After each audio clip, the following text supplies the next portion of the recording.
যাই হোক বন্ধুরা, আমি কিছু কথা বলবো, আপনারা শুনবেন। এই যে আমার পাশে যে বোনটা দেখতেছেন, সে বোনটা একজন শিল্পী মানুষ, জায়গায় জায়গায় গান টান গা। সে পাঁচপীর মাজারে থাকে। যাই হোক, একটা গান বলবো, আপনারা অবশ্যই গানটা শুনবেন, কেমন লাগে গানটা। আমি পাঁচপীর মাজারের শিল্পী। জানি না যে যেখানে থাকেন, আমার এই বিলাল ভাইয়ের প্রতি ভক্ত যেন সবাই থাকে।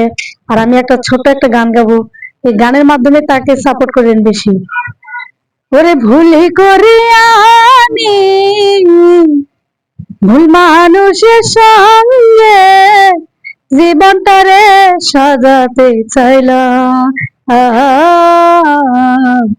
না জেনে না বুঝে তারে ভালোবাসিলাম, না জেনে না বুঝে তারে ভালোবাসিলাম। জানতাম না রে ইট পাথরে গড়া তোমারই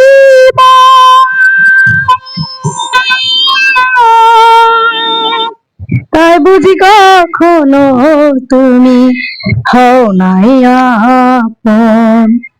আমি জানতাম না রে ইট পাথরে গড়া তোমারই তাই বুঝি কখনো তুমি হও নাই আপন। যাই হোক, বোনটা গানটা গাইলেও অবশ্যই ভিডিওটা ভালো লাগলে লাইক কমেন্ট শেয়ার করে দিন।